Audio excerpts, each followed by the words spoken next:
қатты сынақта жүргенін түсінген. Содан кейін олар періштелердің барлығы иман келтіргендерге дұға қылады екен. Құранда да келеді. Ана аршыны көтеріліп тұрған періштелер қай сүреде? Раатта ма бір сүреде келеді. Аршыны көтеріп тұрған 4 періште біздер үшін дұға қылады екен. Раббымыз олардың күнәларын кешір, оларды отбасыларымен, әкелерімен, ұрпақтарымен жәннатқа кіргіз деп осылай дұға қылып тұрады. Қойшы. Соны үлкен жаратылыс қой. Пайғамбарымыз айтады ғой, маған рұқсат берілді дейді. Аршыны көтеріп тұрған періште туралы айтуға дейді. Оның мына құлағының жұмсағынан, құлақтың иығына дейін қара қашықтық, құс 700 жыл ұшады деген. Біз олар үшін құмырсқадан да кішкентайдан жаратылыспыз ғой. Соның өзінде сол үлкен жаратылыс солар біздер үшін дұға қылады. Және басқа періштелер де. Мысалға айтатын болсақ, намаздан кейін намаз оқып екі жаққа сәлем бергеннен кейін сол оқыған орныңда тапжылмай отыратын болсаң, періштелер дұға алып тұрады. Аллах күнәларын кешіре көр, мейіріңе ала көр ол адамды деп. Қашан орнынан тұрып кеткенге дейін. Одан кейін намазда неге барасың ғой? Жамағат намазына, мешітке. Имамның оң жағына тұратын болсаң, имам мысалы михрабқа қарап тұр, оның оң қол жағында саба бар ғой, сол жағына тұратын болсаң, тағы періштелер дұға, Аллах күнәларын кешір, мейіріңе ал деп тұрады. Мысалы жақтар кезде, ұйықтаған кезде дәретпен жатсаң, қойныңда періште бірге жатады екен. Олар ұйықтай ма, ұйықтамай ма білмеймін, періштелер. Бірақ бірге қойныңда ұйықтайды екен, жатады екен, жатады. Сөйтіп таң атып, әлі оянып бір мезгілде. Дәретті бұзып кетеді ғой, оянып. Сол жерге дейін, я Алла, мына қолыңды кешіре көр. Фаиннаху бәта тахиран, өйткені ол дәретпен ұйықтады, таза ұйықтады деп айтады екен да. Көрдіңіз бе? Періште ұйықтамайтын болып тұр, періште ұйықтамайды ғой. Сол дәретпен ұйықтады деп біз үшін дұға қылып тұрады. Көп періштелер содан бері біз үшін өте көп дұға қылады. Яғни біздің иманымыз салмақтылығы сода да, біз көрген жоқпыз көзімізбен. Және нәпсі бар бізде. Сол нәпсімен күресеміз. Сонымен нәпсі күреспен өмір сүреміз. Әсіресе күні көп таралған, фитна көп таралған уақытта. Әйелдің фитнасы бар, басқа да күнәлардың фитналары бар. Мал дүниенің фитнасы өзі бөлек. Пайғамбар айтқан, «Ликулли умматин фитнатан», әрбір умметтің фитнасы бар деген. Фитнату уммати, менің умметімнің фитнасы мал дүние деген. Әл-мәл деген. Басқа умметтердің әрқайсының фитнасы бар. Мысалы, Мұсаның заманында сихыр өте қатты дамыған. Фирғауын. Иса пайғамбардың заманында дәрігерлік, емшілік дамыған дейді. Сосын Мұсаның мұғжизалары сол сихырдан да үстем түсетін мұғжизалармен келгенде, жыланға айналу, осы аяғының, қолының әппақ жарқырап нұрлануы, оң қолын мысалы қойнына тығып қайтадан шығарған кезде бүйтіп қолы жарық болып сондай көрінетін болған. Тағы басқа мұғжизалар, теңіздің екіге жарылуы, аспаннан бақа-шаянның түсуі, судың қанға айналуы деген сияқты. Исаның заманында дәрігерлік, емшілік дамып кеткен де қатты. Сөзде сол олардың замандағы сол медицинадағы жетістіктерінен де үстем түсетін мұғжиза берілді. Ол адам тірілту, жаңағы жазылмайтын сол замандағы алапес ауру бар ғой, проказа деген. Соның мысалы сипаған кезде үстінен түсіп қалатын болған, жоқ кететін болған. Көрсоқырды көзін көрсету деген сияқты медицинаның шамасы келмейтін аурулар ғой. Қазірге дейін шамасы келмейді оған. Көзді соқырды, көзін көрсетіп бере алмады. Сода мұғжизаларым берген. Енді пайғамбарымыздың кезінде шешендік қатты дамыған. Қатты арабтар шешен болған, өлеңдетіп сөйлейтін болған. Солардың шешендігінен де үстем түсетін Құранмен келді. Сендер тілде шешенсіңдер ғой енді. Егер бұл Мұхаммедтің ойлап тапқан дүниесі болса, бұл Құран. Өзіңдей адам ғой Мұхаммедте. Оны істеген сендер де істей аласыңдар. Және бұл Мұхаммед ол ақын адам емес. Ақын адам ол бала кезден ақын болып өлең шығарып өседі ғой негізі. Пайғамбар саллаллаху өлең құрап құрай алмаған ғой мүлде, өлең құрай алмаған. 40 жасына дейін ақын болмаған адам 40 жасына дейін кейін ақын бола ма деген логикаға салсаң. Ақын адам бала кезден өлең жазады ғой. Бала кезден көрініп тұрады уже ақындығы, шабыт келді деген сияқты. Сол уақытта сақтап қойған. Тіпті Пайғамбар саллаллаху өлеңді ұйқастырып шығара алмаған. Сондай адамнан сондай Құранның шығу Дәштул Мұхаммед саллаллаху алейхи уассалам жазған жоқ, оны ойлап тапқан жоқ, оны Алланың сөзі екені көрініп тұр. Тіпті Меккенің Құрайыштың басшылары келіп, түнде ұрланып келіп, Құранды тыңдаған оқиғасы бар ғой. Абу Суфиян, Абу Жахил, тағы үшінші мүшрик, үшеуі Пайғамбар саллаллаху үйіне келіп, Мекке дәуірінде Пайғамбар түнде тахаджуд оқиды ғой, Құран тыңдаған.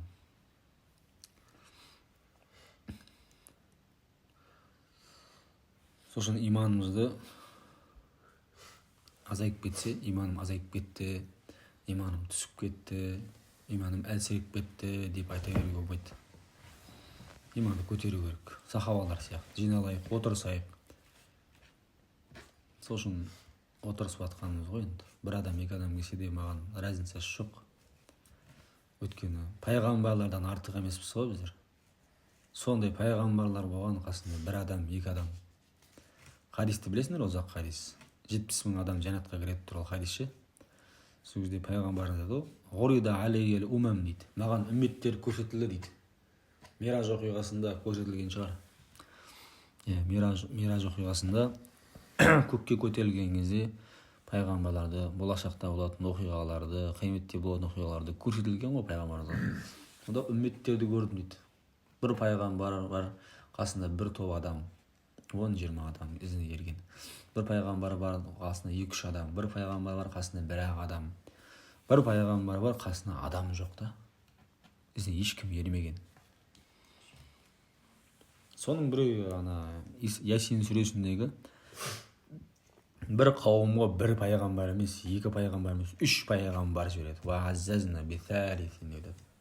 Сонда бар жоқ бір-ақ адам иман келтірген. Ол да сол Ясин сүресінде келді. Ва жа мин ақсал мәдинати раджули яса. Қаланың бір шетінен бір адам асығып жүгіріп келді дейді. Я қауым иттабиғул мурсалин. Ей қауымым, мына пайғамбарларға еріңдер. Иттабиғу мән ла ясалукум аджру ва хум мухтадун. Сендерге айтқан насихат ақылдарына бір ақы сұрамайтын, өздері тура жолда болған адамдарға еріңдер дейді. Пайғамбарлар айтқан уағызына, берген кеңесіне ақы сұраған жоқ қой. Бізде қазір психологтың өздері тегінен совет бермейді мысалы.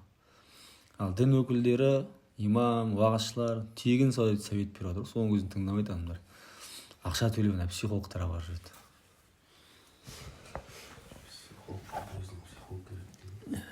Баяғыда бір уағызшы бір басына өткен оқиғаны айтады. Бір байдың үйінде қонақта болдым дейді.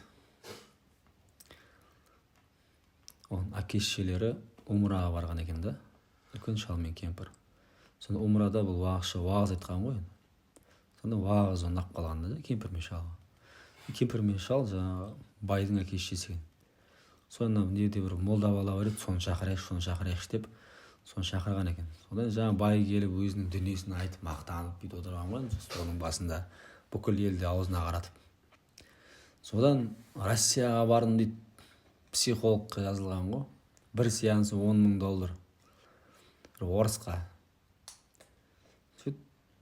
Қуанып келген ғой, жақсы болып қалдым деп. Сөйтен сұраған ғой уағызшы. Енді $10,000 тұратын сеанс сонша не айтты деген ғой. Сөйтіп айтты дейді, енді қатты қайғыра бермеңіз, бұл өмір деген сондай ғой, қиыншылығы бар, жеңілдігі бар. Тек қана жаман жағын көре бермей, жақсы жағын да көріп үйрену керек деген сияқты. Күнделікті біздің айтып жүрген уағызымыз ғой, $10,000 төлемей айтып отырып қой сол уағызды.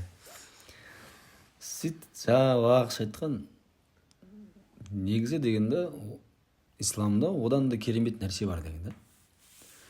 соны рұқсат берсеңіз мен айтып берейін деген. Айтсаңызшы деген. Сөйтіп жаңағы хадис айтып берген ғой. Егер деп айтуға болмайтын туралы хадис. Пайғамбарымыз айтқан, өзіңе пайда келтіретін нәрсеге ұмтыл. Сөйтіп бір ісің болмай қалса, егер мен былай істегенде былай болар еді деп айтпа. Өйткені егер деген сөз шайтанға жол ашады. Егер деген сөзбен сені бақытсыз қылады шайтан. Ой, сенің жолың болмайды. Егер сен былай істегенде былай болатын еді. Сен постоянно осылай қате істейсің, сен деп өкіндіре береді да сен. Оның орнына не деп айту керек? Қадаруллахи ва ма шаа фаал. Аллахтың жазған тағдыры ғой. Аллах тағала өзінің қалағанын жасайды. Мүмкін бір істе қайыр болмаған шығар. Деп жаңа хадисті жақсылап түсіндіріп айтып берім дейді. Анау орнынан тұрып ары бері жүр дейді. Былай. Күйіп пісіп. Молдекелер деп айтты дейді. Ана психологтың айтқан әңгімесі дейді. Сіздің айтқан әңгімеңіз одан артық болмаса кем емес дейді. Мен сол $10,000 төлеп соған барып жүрмін дейді. Жазылып еще. Сендер неге айтпайсыңдар соны әңгімені? Сен айтты уағызшы. Айтып жүріп қой біз дейді. Сіз не келіп уағыз естіп көрмегенсіз бе өмірде? Мешітке келіп. Мешітке келмейді ол кісілер. Мешіттегілерді бір артта қалып қалған адамдар деп есептейді.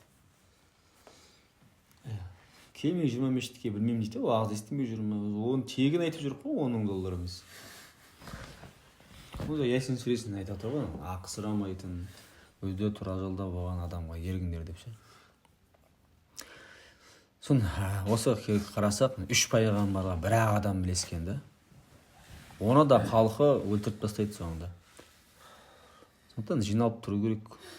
Ол бауырлардың басы қосылмай жатса, күйіп піспеу керек. Неге басы қосылмайды, неге келмейді? Жаңа айтып отырмын ғой, маған айырмашылығы болмау керек те. Кейде шайтан азғырады, шақырасың келмейді. Бір адам келеді. Алдында да басын қосты бір 3 рет. Группа ашып. Сонда бір-ақ адам келді ол, бір-ақ адам. 2 рет келді ол. Үшіншінде ол да келмей қойды. Бір өзім отырдым ма деген.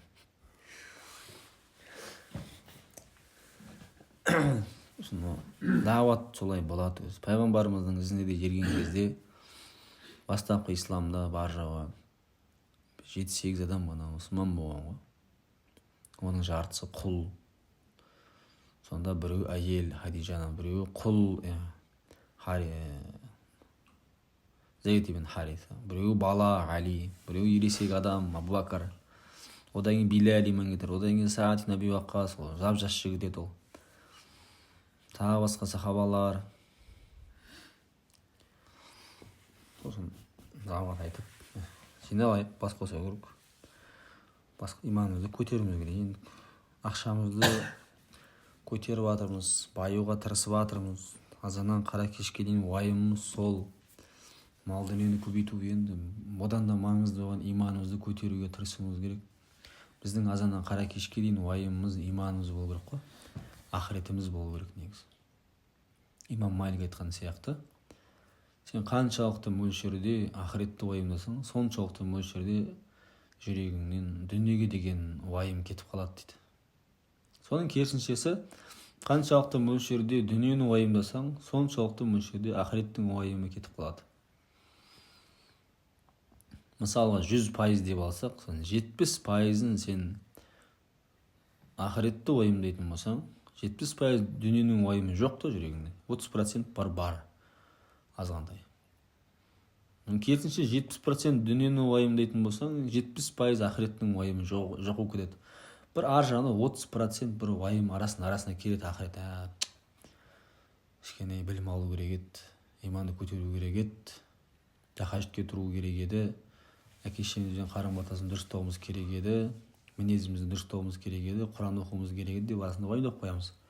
Қалған барасын 70% дүние қарыз құтылу керек, үй салу керек, екінші әйел алу керек, киім алу керек, қыстық киім алу керек, жаздық киім алу керек деген сияқты.